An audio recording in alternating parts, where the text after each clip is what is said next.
Papunta nga kami ngayon ng anak ko sa Imus, Cavite. Nakamotor lang kami dito mga mare. Sakto naman walang pasok ngayon sa school yung anak kong pangalawa. Dapat talaga mga mare, kahapon pa kami nandito. Kasi kahapon wala rin pasok sa school yung anak ko. Kaya lang kasi kahapon nagpasa ng mga requirements sa school yung anak kong ito dahil nga pag-graduate na siya ng criminology. Ito nga yung aking anak mga mare.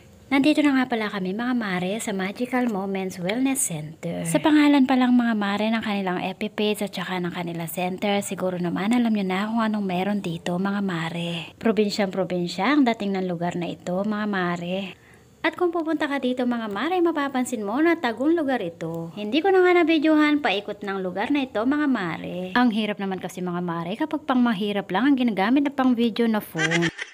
Lagi kasi nagpa-full storage ang cellphone ko mga mare sa dami ng mga video na hindi ko ma-edit-edit dahil sa sobrang busy sa araw-araw. Kung ano man ang dahilan kung bakit ako nandito mga mare ay mamaya ko na ikukwento sa inyo kapag pauwi na kami ng aking anak. Ito nga pala mga mare si Kuya Jong, kakatas lang niya akong gamutin kaya pauwi na kami ngayon ng aking anak.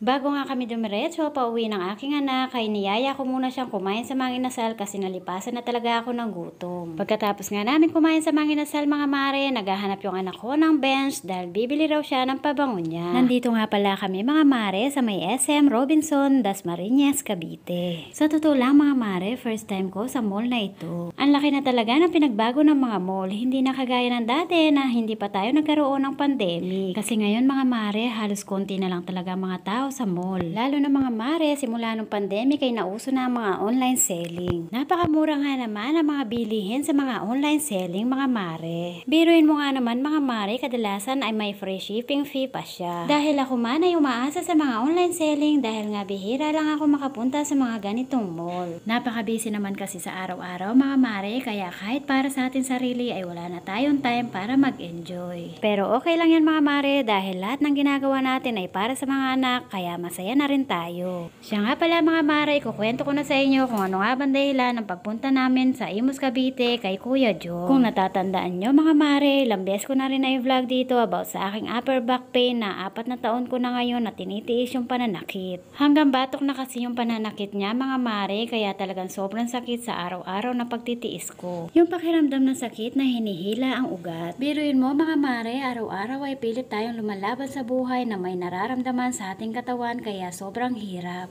Maraming manghihilot na rin ang pinagdaanan ko mga mare, pati na therapist at saka magdalawang doktor na rin ang aking pinag-check-upan nito at tapos na x-ray na rin to mga mare, pero sabi nga ng doktor ay normal lang yung aking x-ray. Kaya mas lalo ako nahirapan mga mare na gamutin dahil nga walang findings ang doktor na aking napuntahan. Madalas mga mare ay naiiyak na lang ako sa sobrang pagtitiis ng sakit sa araw-araw. Lagi ko na lang dinadasal sa Panginoon na bahala na nga siya sa akin na magpagaling.